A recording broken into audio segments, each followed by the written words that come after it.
Baik, alhamdulillah wassalatu wassalamu ala Rasulillah. Sebagai pengantar dalam eh, PPW atau taskip kita hari ini, materi yang akan saya sampaikan adalah materi yang sebenarnya sangat banyak detail atau rincian yang kita bisa baca dari berbagai macam kitab sirah. Namun akan disampaikan hanya dalam tempo waktu yang sangat singkat, sekitar 45 sampai 50 menit. Jika dia bahas lebih rinci, ya, mungkin akan perlu waktu sekitar 5 sampai 7 kali pertemuan. Oleh karena itu banyak rincian kejadian yang akan disampaikan secara ringkas, singkat, dan tujuan utama dari kegiatan kita pada pagi hari ini adalah untuk mengambil ibrah secara umum dan memotivasi peserta untuk lebih banyak lagi membaca kitab-kitab sirah nabawiyah. Banyak sekali tersebar, ya insya Allah dapat kita ambil manfaatnya dari sirah nabawiyah, kitab-kitab yang tersebar di pasaran. Baik, apa latar belakang pertempuran Uhud? Ya.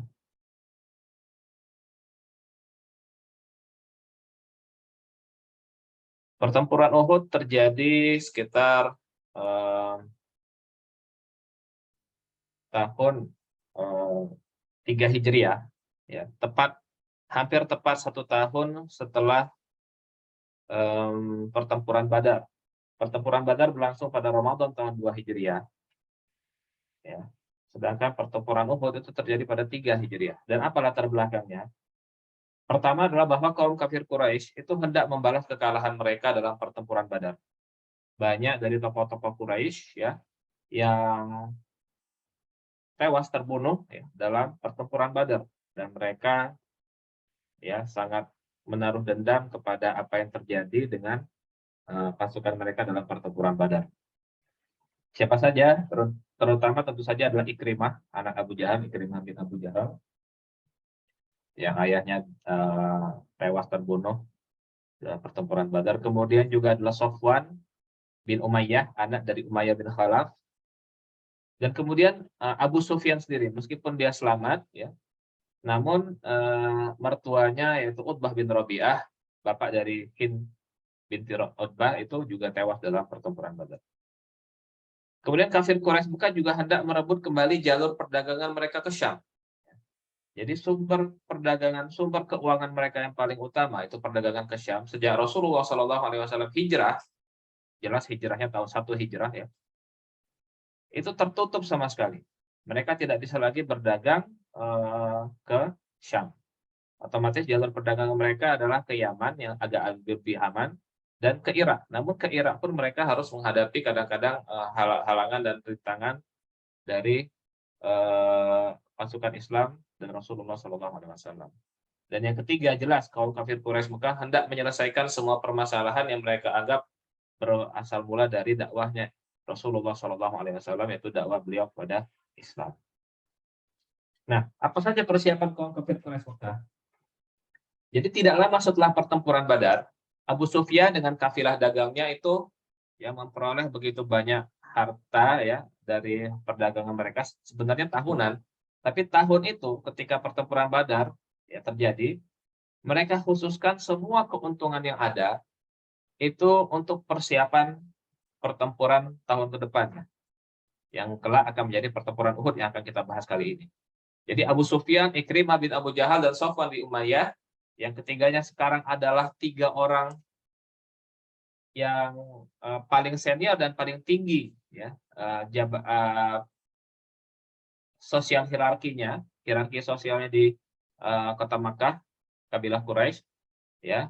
Mereka bersepakat untuk menagih semua keuntungan kafilah dagang, ya, dari semua keluarga Quraisy yang ada di Makkah demi membiayai persiapan tempur.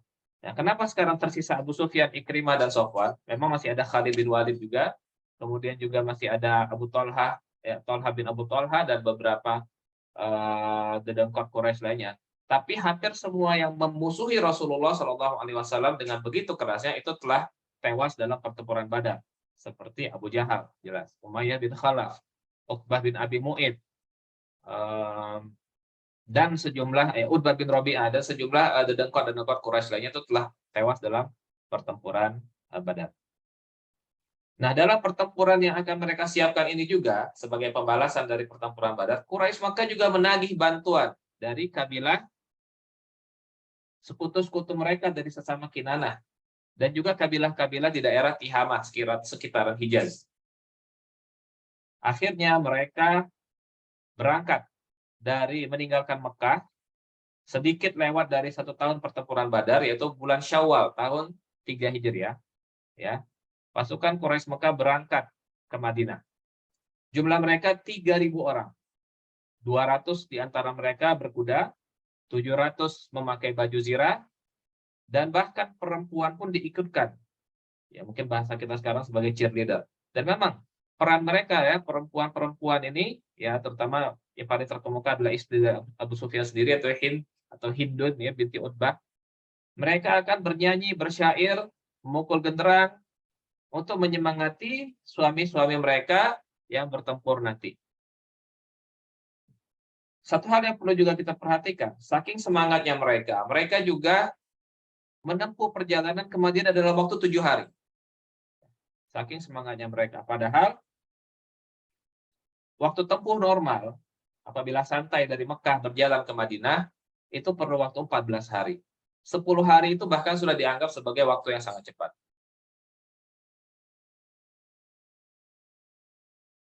Nah, ternyata keberangkatan kaum kafir Quraisy ini bocor. Kenapa? Karena ternyata Al-Abbas bin Abdul Muttalib, ya, itu tetap di Mekah. Saya kemarin memang tidak membahasnya dalam pertempuran Badar. Namun Al-Abbas dalam pertempuran Badar, paman Rasulullah SAW, ketika itu menjadi salah satu tawanan perang. Dan dalam proses negosiasi untuk pembebasan dan pembayaran tebusan, Al-Abbas bin Abdul Muttalib masuk Islam. Namun kemungkinan besar beliau menyembunyikan keislamannya di antara penduduk Quraisy Mekah, sehingga tidak banyak yang tahu, bahkan mungkin tidak banyak yang tahu bahwa beliau telah Islam, namun beliau tetap di Mekah. Dan ini mungkin juga salah satu strategi Rasulullah SAW agar Rasulullah mengetahui apa saja yang terjadi di kota Mekah. Maka sontak setelah seluruh pasukan Quraisy Mekah meninggalkan kota Mekah, sekitar 3.000 orang tadi, Al-Abbas mengirimkan seorang utusan pembantunya untuk pergi menemui Rasulullah SAW di Madinah. Dan Al-Abbas sendiri tidak diajak perang, tidak diajak oleh Abu Sufyan untuk bertempur, karena ada kekhawatiran dan memang ada kecurigaan bahwa Al-Abbas kemungkinan berpihak pada Rasulullah SAW. Nah, utusan Al-Abbas ini ternyata tiba 3 hari, ya, dengan kudanya, dan dia juga sendirian, tidak perlu banyak logistik. Ya, utusan Abbas bin Abdul Muttalib tiba ke Kuba dalam 3 hari, dan Rasulullah SAW menerima suratnya dan memerintahkan kepada sahabat Ubay bin Ka'ab untuk membacakan surat Al-Abbas kepada Rasulullah. Kenapa? Karena Rasulullah SAW tidak bisa membaca, ummi. Dan Nabi SAW kemudian melakukan musyawarah terbatas, lagi-lagi musyawarah, ya. Musyawarah terbatas dengan beberapa pemimpin Ansar tentang kondisi ini. Beliau tidak langsung membuka informasi yang beliau dapatkan ini ke halayak ramai sahabatnya. Nabi SAW juga mengirim beberapa sahabatnya untuk mengintai di sekitar jalur Makkah Madinah, ya, untuk melakukan validasi atas informasi dari Al-Abbas. Subhanallah, ya. Nabi SAW sekali lagi sebagaimana saya sampaikan dalam pertempuran Badar, beliau meskipun seorang nabi, beliau tetap melakukan usaha-usaha manusiawi yang memang adalah sunnatullah untuk mencapai sesuatu. Beliau tidak menunggu wahyu. Beliau tidak menunggu informasi dari malaikat Jibril alaihissalam. Beliau harus melakukan semua usaha yang memang perlu dilakukan untuk mencapai tujuan beliau. Dan dalam hal ini adalah musyawarah tadi, dan kemudian juga mengirim mata-mata sahabatnya untuk memastikan bahwa info dari Abbas ini benar, bukan kabar bohong. Karena bisa saja hoax di zaman tersebut disebarkan. Akhirnya setelah semua info tervalidasi, Nabi SAW tinggal memiliki jendela waktu 1-2 hari untuk memutuskan tindakan apa yang harus diambil. Dan inilah timeline-nya, ya. Jadi kaum Quraisy Mekah ini adalah Syawal 3 Hijriah, Maret 625 Masehi. Rasulullah, pasukan Quraisy berangkat sekitar hari Jumat tanggal 7 Syawal, 22 Maret. Di hari yang sama mungkin ketika Quraisy Mekah itu sudah berangkat meninggalkan kota Makkah, utusan Abbas berangkat juga, namun dalam tempo waktu setengah dari tempo waktu perjalanan Quraisy. Jadi dalam 3 hari, mungkin hari Senin atau Selasa, utusan Al-Abbas tiba di Kuba, memberikan kabar pada Rasulullah bahwa pasukan Makkah telah berangkat. Nabi kemudian mengutus sahabat untuk verifikasi, lalu Rasulullah juga melakukan musyawarah terbatas dengan pemimpin Ansar pada hari Jumat tanggal 14 Syawal, ya, tanggal 14 Syawal, akhirnya jelas bahwa Rasulullah dan pasukan umat Islam akan menghadapi pasukan Quraisy Mekah. Ya, maka Rasulullah melakukan musyawarah besar ketika itu.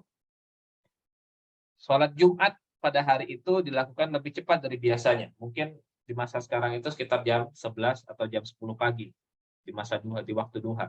Dan ini menjadi salah satu alasan mazhab Hambali itu membolehkan sholat Jumat dilakukan di luar waktu zuhur. Ya. Meskipun 3 mazhab lainnya mengatakan bahwa sholat Jumat tetap harus pada waktu zuhur. Nah, Rasulullah melakukan sholat Jumat lebih cepat dari biasanya. Dan setelah sholat Jumat selesai, para sahabat yang hadir diajak untuk musyawarah. Dan kali ini musyawarahnya secara besar, bukan lagi musyawarah terbatas. Mereka rapat, para sahabat Nabi SAW yang senior, kemudian juga Nabi SAW sendiri, dan yang menariknya adalah Abdullah bin Ubay bin Salul, mereka mengutarakan pendapat mereka bahwa mereka ingin bertempur di dalam kota. Ya, ingin bertempur di dalam kota.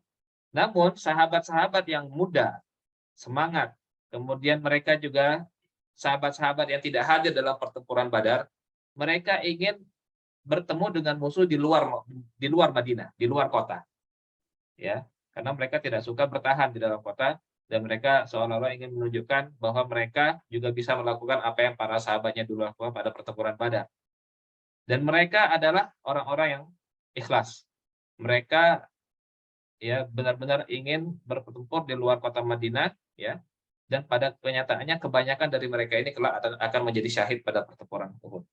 Nah, saking kuatnya keinginan mereka, mereka menekan Rasulullah Shallallahu Alaihi Wasallam untuk bertempur di luar kota Madinah. Pada akhirnya Rasulullah pun menerima pendapat mereka, ya. Dan akhirnya hasil musyawarahnya adalah Nabi Shallallahu Alaihi Wasallam dan para sahabat berangkat keluar Madinah untuk menemui pasukan Quraisy Mekah di luar kota Madinah. Rasulullah kemudian masuk ke kamarnya, ya, di sebelah Masjid Nabawi juga, ya, itu rumah Aisyah radhiyallahu anha, dan beliau memakai pakaian baju perangnya, ya.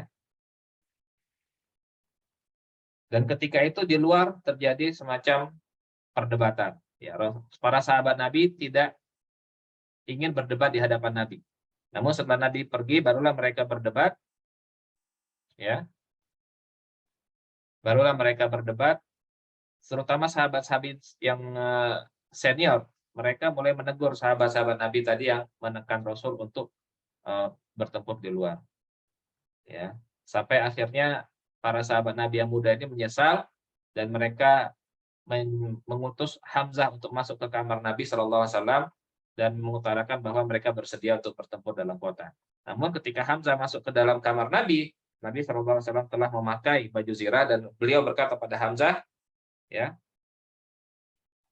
tidak pantas bagi seorang Nabi Shallallahu Alaihi Wasallam yang telah memakai baju perangnya untuk membukanya kembali sampai ia bertempur, ya, dengan musuhnya. Ya, Allah menetapkan bagaimana takdirnya kelak. Jadi ibrahnya di sini kita ambil kesimpulan bahwa penting sekalinya musyawarah. Rasulullah SAW pun bermusyawarah untuk mengambil pendapat. Bahkan pendapat Rasulullah tidak mesti selalu menjadi hasil dari musyawarah tersebut. Rasulullah bahkan menerima pendapat para sahabat junior untuk bertempur di luar kota. Dan lagi-lagi juga kita melihat sunnatullah bahwa memang pemuda itu nampak sekali bersemangat, ya, bahkan sampai sekarang sangat idealis, meskipun ada positif dan negatifnya. Namun yang paling baik memang adalah mereka yang punya banyak pengalaman, sahabat-sahabat senior yang lebih banyak ilmunya, dan mereka memiliki kebijaksanaan yang lebih daripada sahabat-sahabat yang masih muda. Dan juga dari sini kita juga melihat ada syariah khusus. Ya, ada syariah khusus bagi para nabi dari Allah Subhanahu wa taala. Salah satunya ini, yaitu jika nabi telah memakai baju perang, maka tidak pantas beliau membuka baju perangnya sampai jatuh takdir Allah pada dirinya, apakah berhasil atau tidak berhasil dalam pertempuran. Dan ketika diambil keputusan musyawarah, ya, tidak ada lagi yang menyalah-nyalahkan sahabat-sahabat yang muda ini. Jadi semua hasil keputusan surah itu adalah hasil keputusan yang diterima oleh semuanya.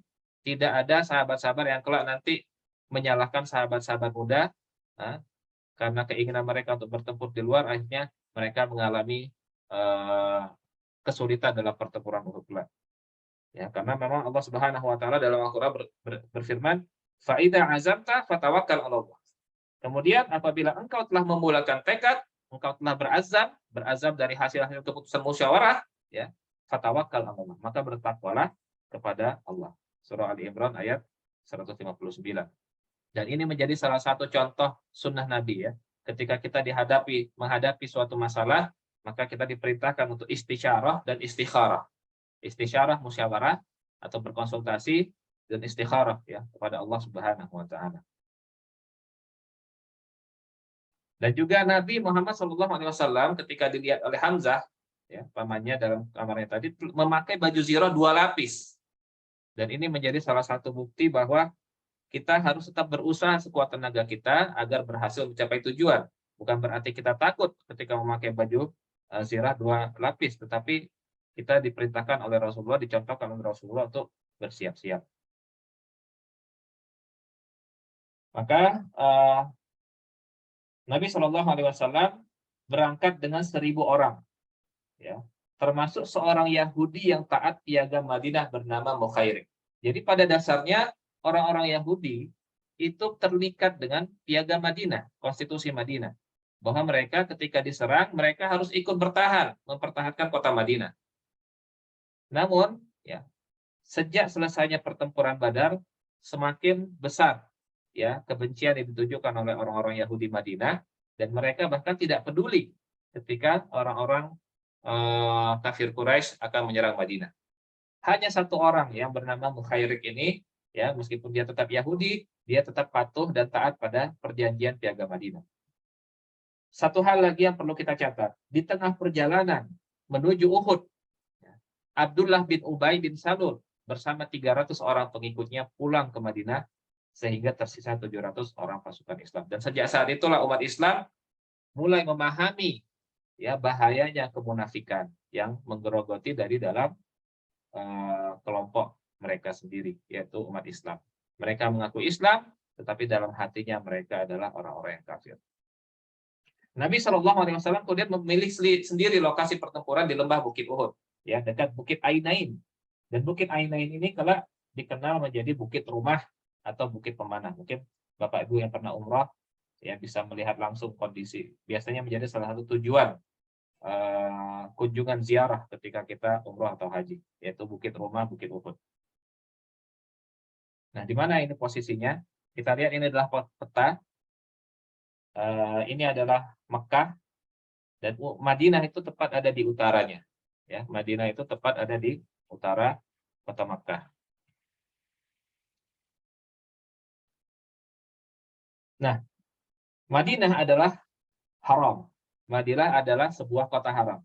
Di dalam Islam hanya ada 2 kota haram, yaitu Makkah dan Madinah. Sedangkan Yerusalem itu adalah kota suci, meskipun tidak dianggap sebagai haramain. Ya. Nah, batasan dari kota haram Madinah yaitu adalah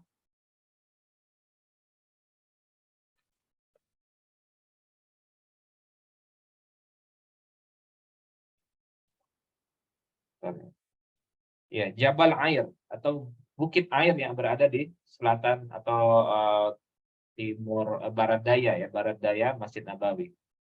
Kemudian di utara ada sebuah bukit di atas Uhud, ya, batas-batas haramnya. Kemudian zaman dahulu, ya, ada Harrah. Harrah itu adalah bukit lapangan datar yang berisi dengan batuan-batuan bekas lava yang telah membeku.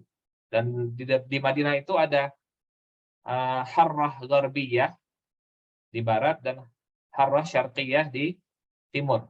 Dan itulah batas-batas haram kota Madinah ketika itu. Sekarang Harrah Gharbiyah dan Harrah Syarqiyah ini sudah di bulldozer, ya, batu-batuan vulkanik telah di bulldozer dan menjadi perumahan. Ya, dahulu pas kota Madinah itu pusatnya adalah tepat di Masjid Nabawi. Hanya sebesar ini, ya. Kemudian di selatannya banyak kebun-kebun kurma. Ini Quba, Ya, jadi Masjid Nabawi ke Kuba, pusat kota Madinah ke Kuba itu sekitar 1 jam atau 2 jam perjalanan di zaman tersebut. Nah, dari Masjid Nabawi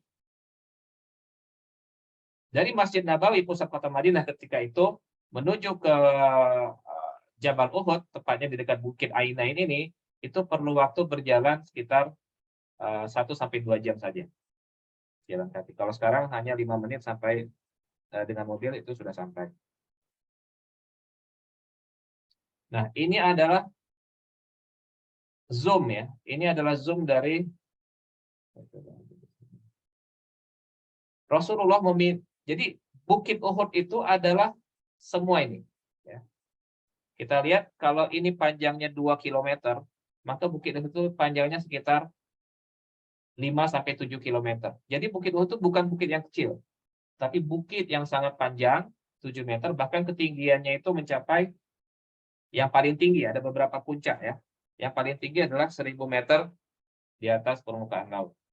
Dan Rasulullah Shallallahu Alaihi Wasallam, jadi yang merah ini adalah Bukit Uhud, ya, ini adalah Bukit Uhud.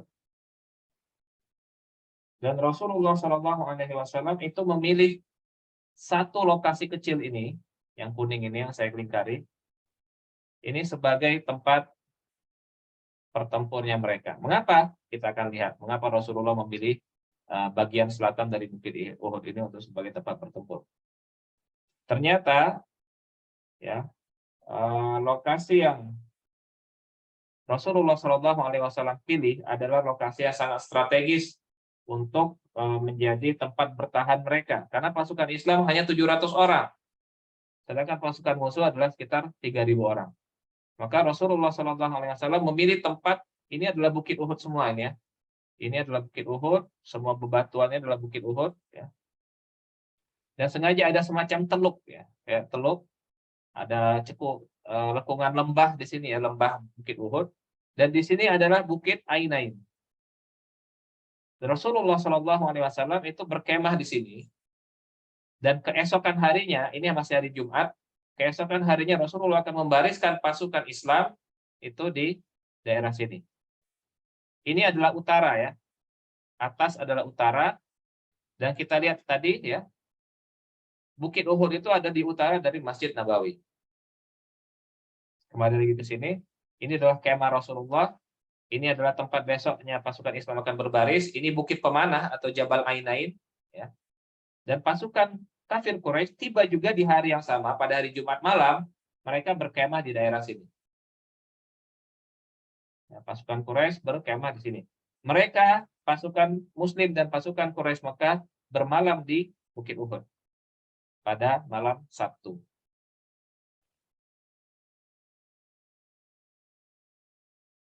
Nah, ada pelajaran yang kita ambil dari mundurnya Abdullah bin Ubay bin Salul. Ya. Allah Subhanahu wa taala berfirman dalam surah Ali Imran ayat 179, "Maka Allahu liyadzaral mu'minina ala ma antum alaihi hatta yamizal khabitha minat thayyib." Yamizal khabitha minat thayyib. Allah hendak memisahkan yang kotor dari yang bersih. Apa maksud Allah Subhanahu wa taala? Allah hendak memisahkan golongan-golongan yang buruk dari golongan-golongan yang baik, yaitu sahabat Rasulullah SAW, orang-orang yang beriman.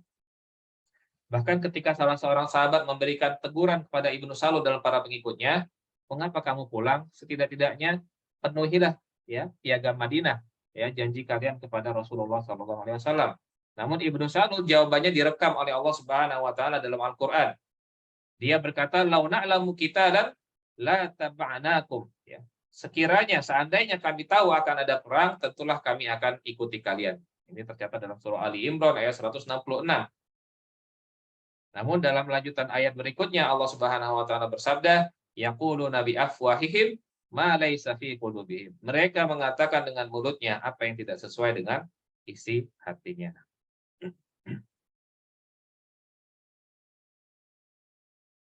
Kita bayangkan bahwa ketika itu Rasulullah bersama 700 orang sahabat, dan mereka itulah orang-orang Islam yang ada ketika itu di seluruh dunia. Dan ternyata tidak lama setelah itu, ya, 10 tahun, 12 tahun, 13 tahun, 20 tahun kelak, mereka akan mengembangkan ya, kekuasaan dan dakwah Islam yang menaklukkan Persia dan Romawi ya, mereka pada awalnya hanya 300 dan 700 orang dalam pertempuran Uhud ini. Baik, kita lanjutkan.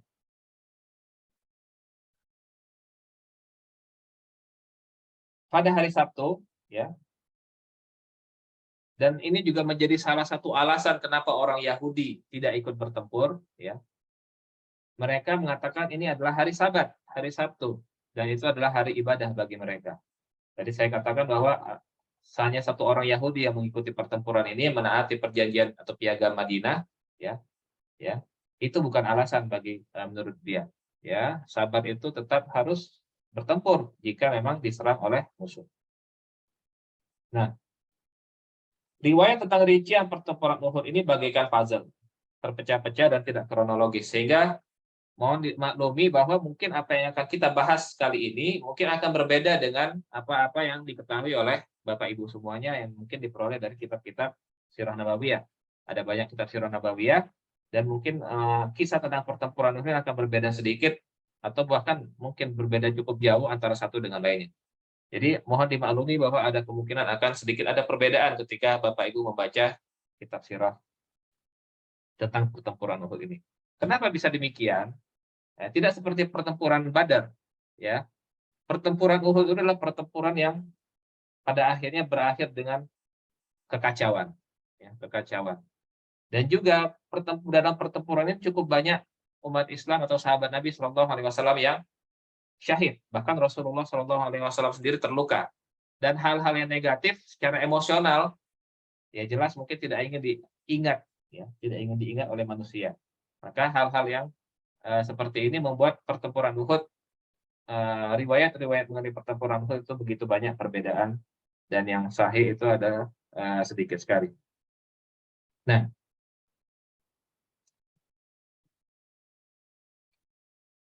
jadi pada hari Sabtu 15 Syawal Nabi Shallallahu Alaihi Wasallam melakukan inspeksi pasukan untuk terakhir kalinya sebelum bertempur. Ya, pasukan sejumlah sahabat yang berusia di bawah 15 tahun diperintahkan oleh Nabi Shallallahu Alaihi Wasallam untuk pulang.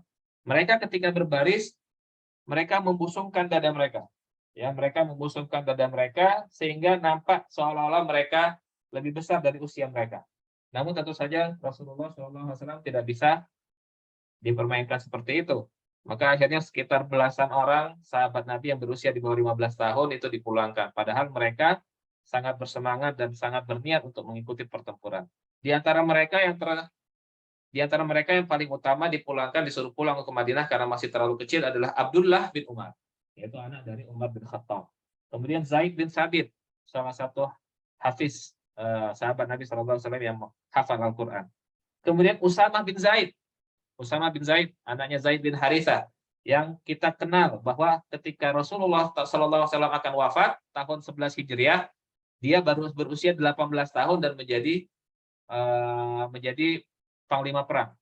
Jadi kalau kita hitung ketika itu beliau mungkin 18-20 tahun ya, Usama bin Zaid 18 tahun dikurangi 11 ya. Berarti usianya ketika itu sekitar 9 atau 12 tahun dalam pertempuran Uhud.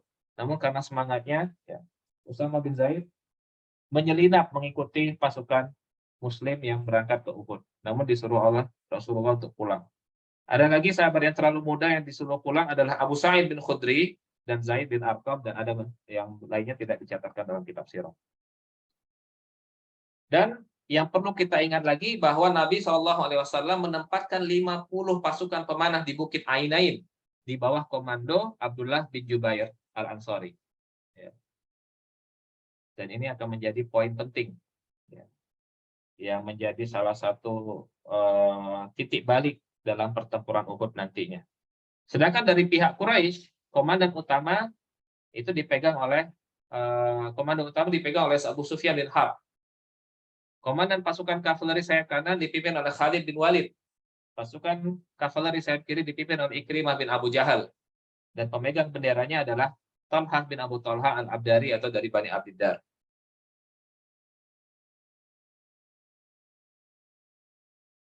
Nah, ini adalah pasukan gambaran kondisi pertempuran Uhud di pagi harinya. Umat Islam berada di teluk ya, di kaki di lembah Gunung Uhud. Di bagian sayap kiri mereka ada Jabal Ainain, Bukit Ainain, yang sekarang menjadi Jabal Rumah yang kita kenal sebagai Bukit Pemanah. Abdullah bin Ubay telah mundur pulang ke Madinah. Ikrimah sayap kiri, Khalid sayap kanan, Abu Sufyan menjadi komandan utama di tengah. Umat Islam sayap kanan adalah Ansar Khazraj dipimpin oleh Al-Hubab bin Munzir. Kemudian di tengah ada Muhajirin dipimpin oleh Mus'ab bin Umair, dan di sayap kiri adalah Ansar dari kabilah Aus dipimpin oleh Zubair bin Awam. Dan ini adalah Abdullah bin Jubair di Bukit Pemanah ya. Di Bukit Pemanah ada Abdullah bin Jubair. Sebelum pertempuran, Rasulullah SAW juga membangkitkan semangat pasukan Islam. Salah satunya dengan mengamanahkan, menawarkan pedang beliau untuk siapa yang bisa menunaikan haknya. Dan Abu Dujanah yang akhirnya mendapatkan amanah tersebut. Abu Dujanah yang kita kenal setelah menerima pedang itu berjalan dengan petantang-petenteng di hadapan pasukan Islam maupun pasukan Quraisy. Yang Rasulullah SAW bersabda, bahkan jika jalan seperti gaya jalan beliau itu di medan perang, ya diperbolehkan. Tetapi di luar medan perang itu adalah cara jalan yang dibenci oleh Allah Subhanahu Wa Taala. Dari pihak Quraisy, Abu Sufyan juga mengirim utusan untuk membujuk sahabat-sahabat Ansor agar pulang ke Madinah. Abu Sufyan mengatakan bahwa urusan kami hanya dengan orang-orang muhajir di antara kalian. Orang-orang yang menjadi keluarga kami, yaitu orang-orang Quraisy yang berhijrah ke Madinah. Namun utusan Ansor ini, utusan Abu Sufyan ini dicemooh dan dicaci maki oleh sahabat-sahabat Ansor asli Madinah. Kemudian Abu Sufyan juga mendapat tawaran dari Abu Amir, Abdul Amrin bin Syaifi, ayah dari Handalah. Ya, ayah dari Handalah. Jadi Abu Amir itu dulunya dikenal sebagai Ar-Rahib, ya, seorang yang saleh, dianggap seorang yang saleh, Abu Amir Ar-Rahib. Dan dia ketika Rasulullah hijrah, Abu Amir ini justru pergi meninggalkan Madinah karena benci dengan Rasulullah SAW dan pindah keluar Madinah. Ya.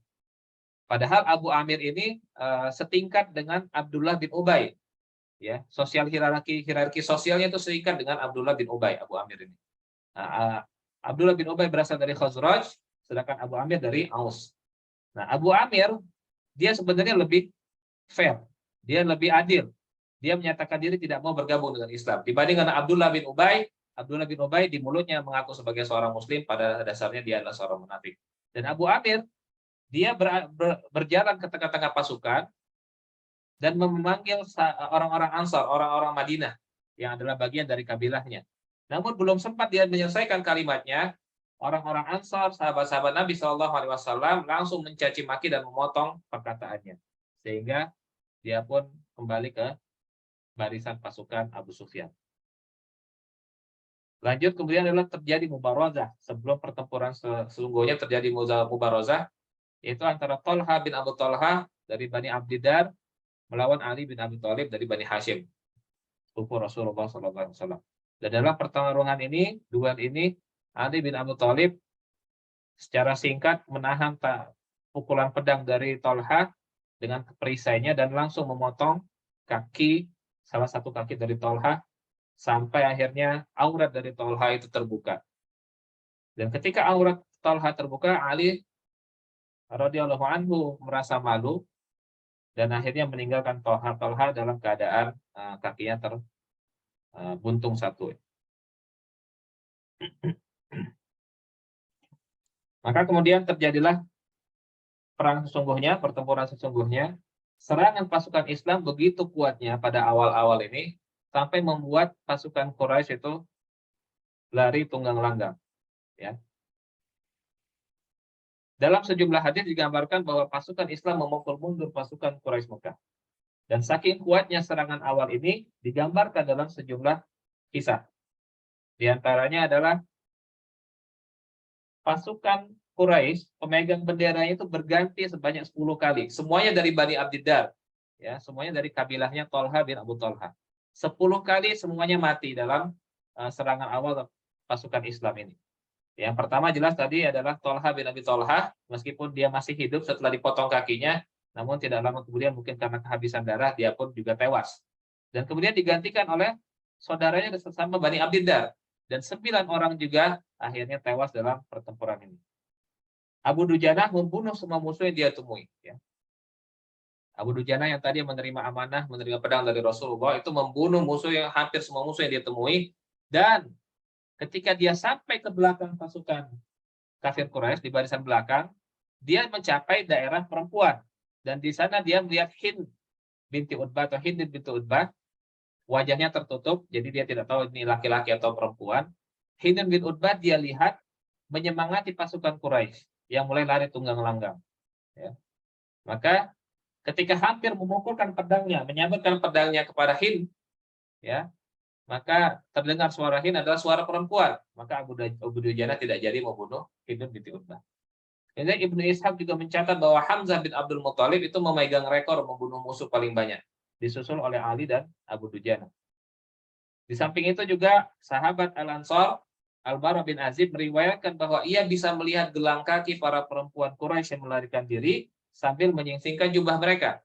Ya, karena mereka ingin melarikan diri, perempuan-perempuan Quraisy ini menyingsingkan jubah mereka sehingga pergelangan kaki mereka tampak oleh para sahabat.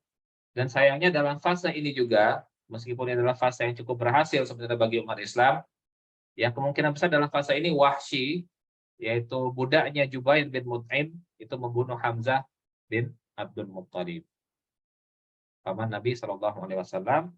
Dan dengan syahidnya Hamzah ini, beliau menjadi pemimpinnya para syuhada kelak ya. Yang menariknya adalah bahwa Wahsy ini kelak akan masuk Islam ketika penaklukan Mekah tahun 8 Hijriah. Wahsy ini melarikan diri ke Taif.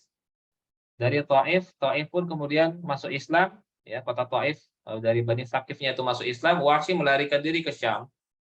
Sampai akhirnya sekitar tahun 9 atau 10 Hijriah, Wahsy diberikan nasihat oleh salah seorang sahabat Nabi SAW yang juga sahabatnya untuk kembali pulang dan menyatakan penyesalannya di hadapan Nabi SAW.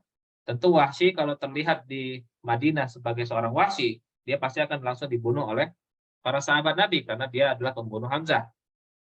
Namun Wahsy menutup semua wajahnya, kemudian mendekati Rasulullah di kota Madinah, ya, lalu bersyahadat masih dalam tutup wajahnya, lalu membuka wajahnya. Karena dengan syahadat artinya darahnya menjadi haram untuk ditumpahkan. Maka Wahsy saat itu masuk Islam, namun Rasulullah SAW bertanya, apakah engkau Wahsy? Ya, betul kata Wahsy, saya adalah Wahsy ya Rasulullah SAW. Maka Wahsy pun kemudian diminta oleh Rasulullah menceritakan bagaimana caranya dia membunuh Hamzah. Dan dari sinilah kita tahu bagaimana Wahsy membunuh Hamzah. Itu dari cerita dirinya sendiri. Wahsy dikatakan ketika dalam pertempuran, satu-satunya tujuan adalah untuk membunuh Hamzah.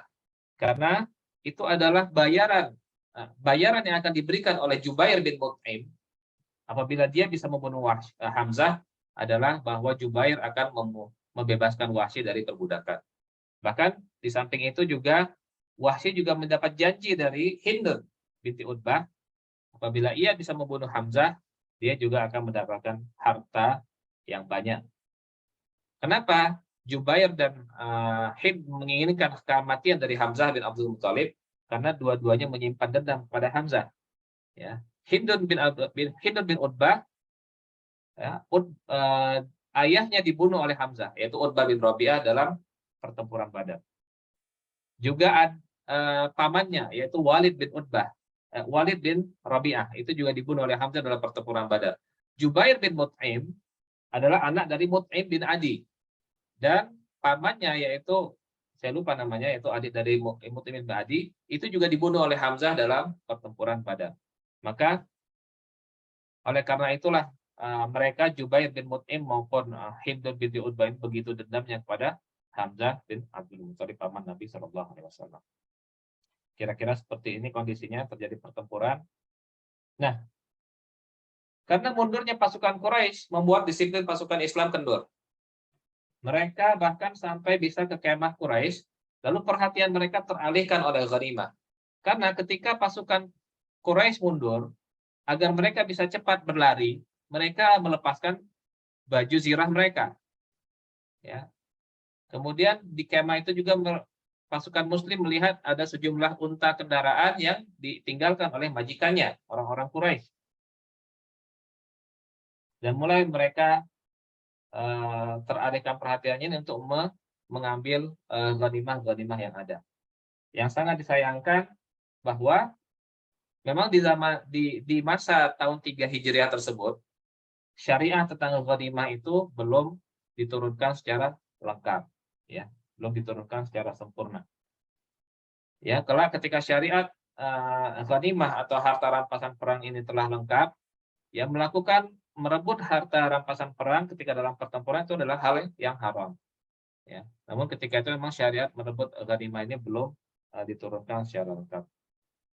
Nah, melihat pasukan Islam, infanteri yang merebut ghanimah di kemahnya pasukan Quraisy, pasukan pemanah di Bukit Ainain juga mulai kendur disiplinnya. Dan mereka juga tergoda untuk mengambil ghanimah sebagaimana yang sahabat-sahabat mereka lakukan di kemah pasukan Quraisy. Namun komandan mereka Abdullah bin Jubair mengingatkan, bahkan mendebat mereka, jangan tinggalkan Bukit Ainain ini, karena Rasulullah SAW berpesan, ya, kepada Abdullah bin Jubair, jangan tinggalkan pos kalian, jangan tinggalkan posisi kalian, ya, baik kami, bahkan jika mayat-mayat kami telah dimakani oleh burung bangkai. Ya, saking kuatnya perintah Rasulullah, mereka sebenarnya sangat dilarang untuk turun dari bukit tersebut. Dan ketika mereka turun, ya, mereka meninggalkan Abdullah bin Jubair dengan 5 atau 6 orang, 5 sampai 10 orang pasukan pemanah. Jadi 40 orang pasukan pemanah itu turun dari Bukit Ainain, ikut peserta dalam mengambil harta rampasan perang di kemah pasukan Quraisy. Khalid bin Walid yang merupakan pasukan kavaleri Quraisy, dia tidak mundur seperti mundurnya pasukan Quraisy yang lainnya, yaitu mereka yang lainnya kabur untuk menyelamatkan diri mereka. Namun Khalid dan pasukan berkudanya itu mundur secara teratur dan tetap awas dengan kondisi sekitar. Dan ketika pasukan pemanah turun dari Bukit Ainain, Khalid bin Walid melihat kesempatan ini dan melakukan serangan balik. Dan Nabi SAW sendiri yang pertama memantau kondisi ini dan memanggil pasukan Islam untuk memberi peringatan bahwa mereka akan diserang dari belakang. Ini perlu perbaiki di sekitar.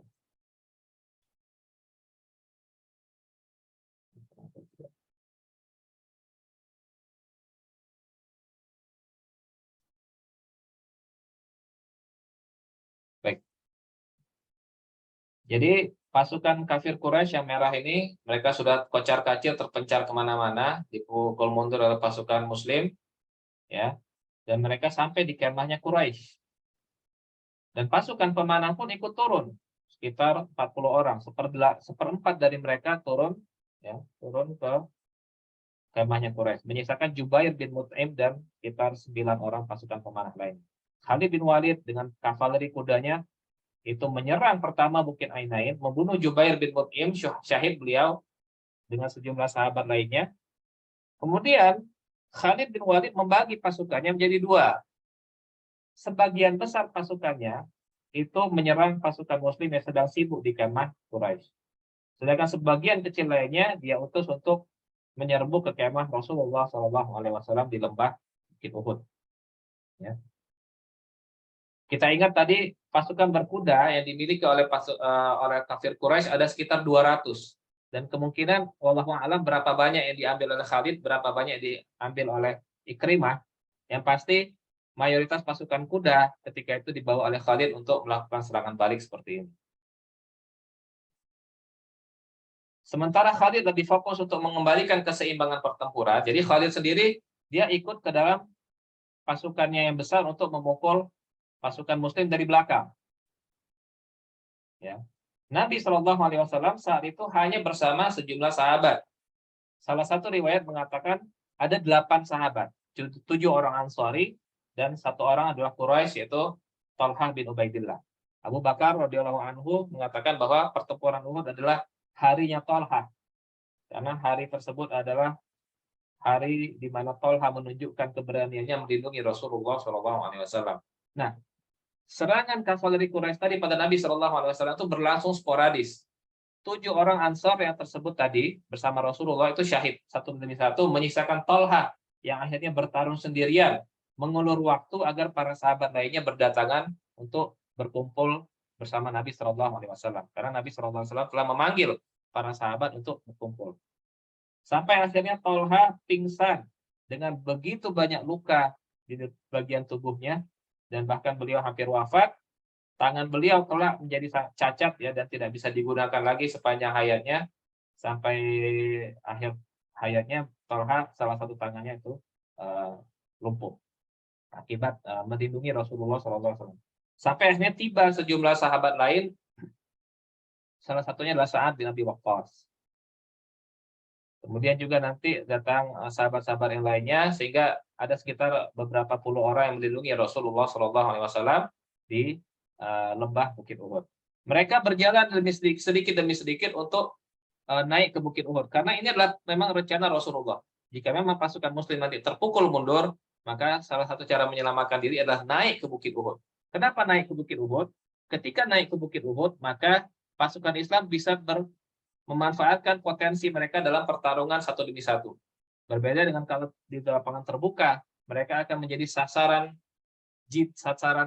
empuk bagi pukulan pasukan-pasukan berkuda yang bisa berlari cepat. Sedangkan kalau naik ke bukit, mereka bisa bertarung satu demi satu.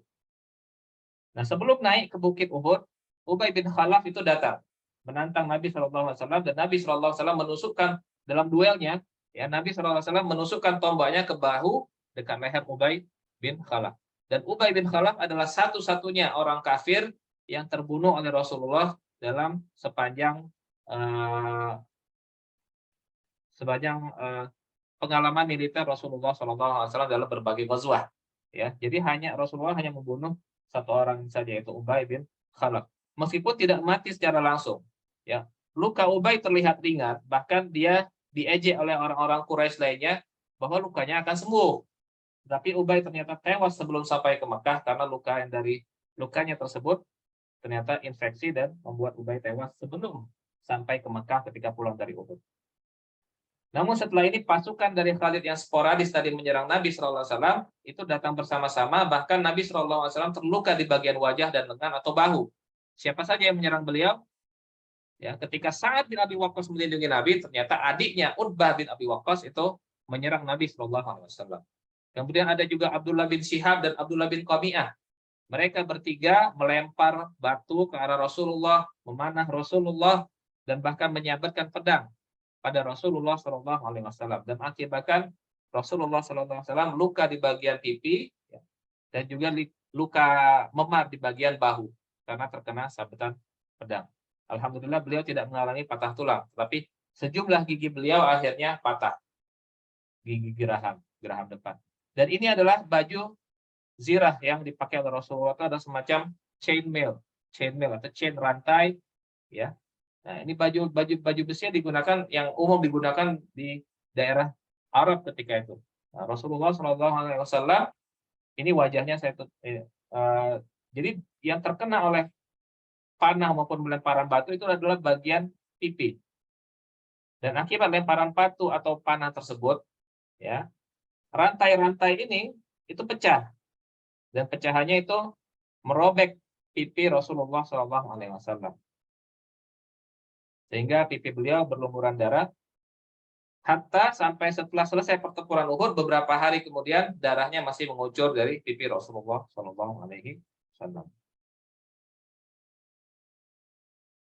Sampai akhirnya datang Abu Bakar, ya. Abu Bakar berlari melihat Rasulullah SAW dari daerah kacau tadi, namun beliau didahului oleh Abu Ubaidah bin Ibnu Al-Jarrah.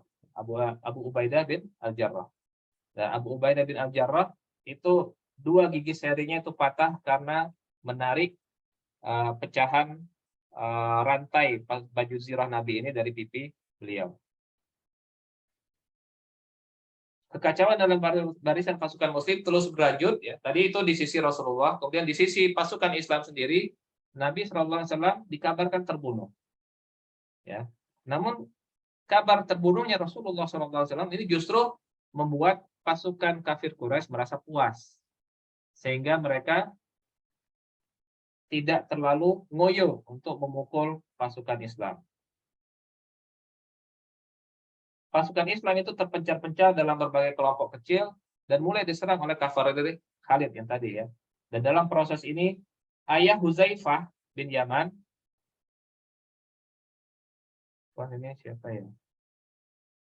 Ya, ayah Huzaifah bin Yaman yaitu sahibus sir, penjaga rahasia Rasulullah SAW, yaitu Yaman Husain bin Jabir, itu terbunuh oleh sesama muslim, ya, karena saking kacaunya kondisi ketika itu.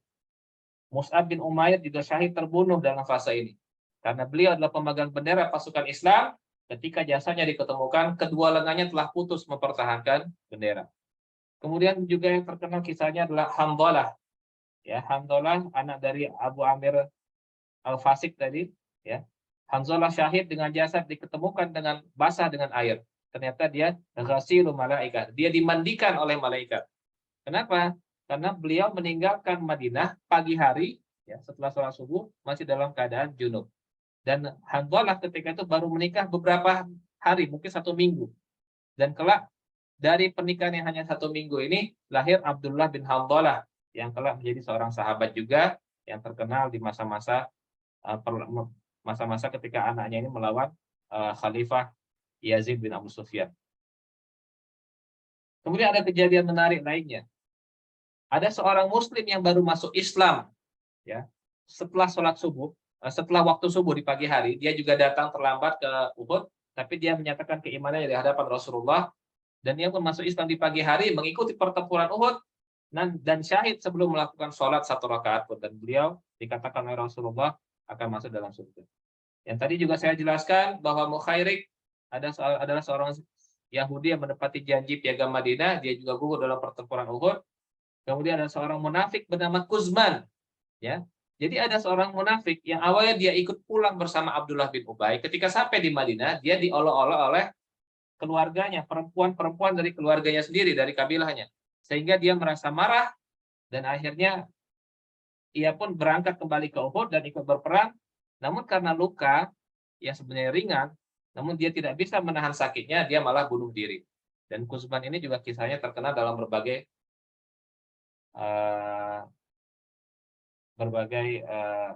riwayat.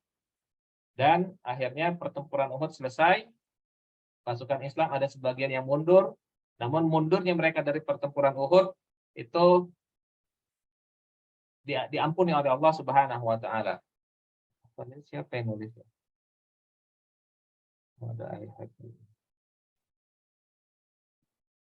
Abu Sufyan juga memastikan bagaimana kondisi Nabi. Ternyata Nabi Shallallahu Alaihi Wasallam, Abu Bakar dan Umar masih hidup, dan bahkan 2 hari kemudian terjadi Ghazwah Hamratul Asad. Ya, Ghazwah Hamratul Asad, Rasulullah Shallallahu Alaihi Wasallam itu berangkat kembali.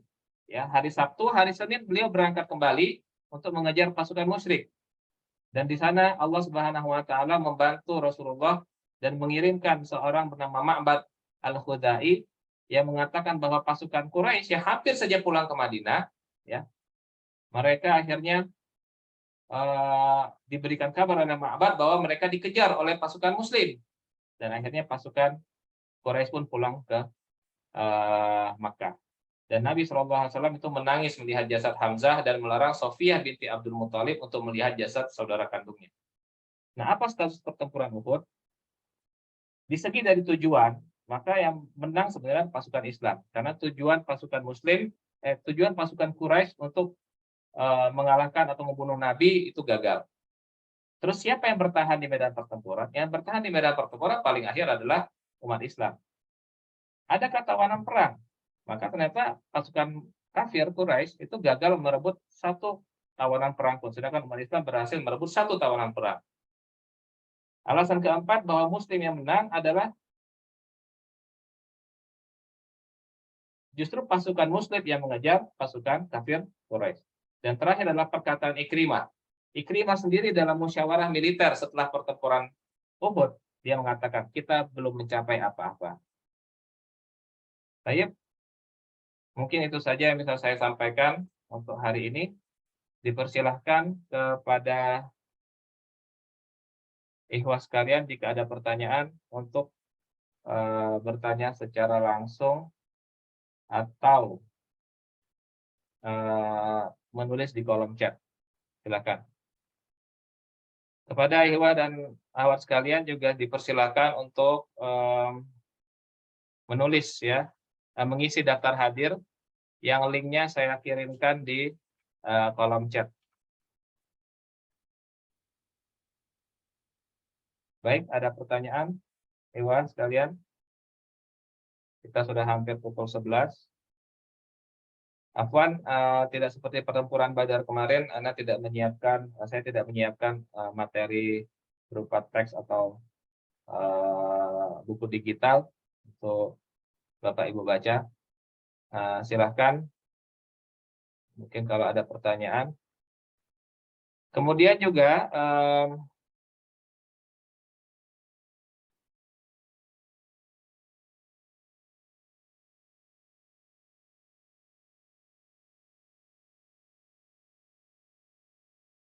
ya, silakan kalau ada pertanyaan, jangan lupa untuk mengisi daftar hadir.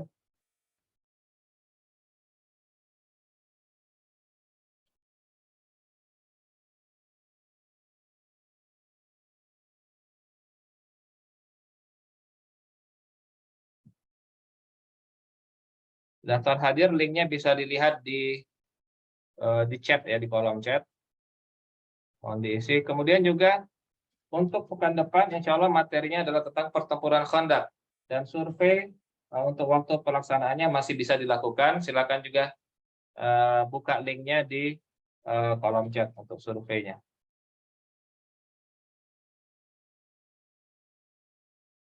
Ya, masih Ana buka. Saya buka kesempatan untuk bertanya.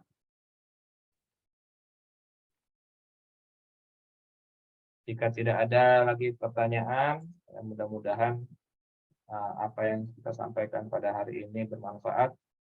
Rabbi zidni ilman warzuqni fahman ya Allah. Mudah-mudahan Allah menerima, memberikan kita ilmu dan memberikan kita pemahaman ya, akan apa yang kita bahas pada hari ini. Yang benar datangnya dari Allah Subhanahu wa taala dan yang salah datangnya dari diri saya sendiri dan saya memohon ampun pada Allah Subhanahu wa taala. Baik, kita tutup pertemuan kita pada hari ini. Billahi taufiq wal hidayah. Assalamualaikum warahmatullahi wabarakatuh. Waalaikumsalam warahmatullahi wabarakatuh. Waalaikumsalam warahmatullahi Subhanallah.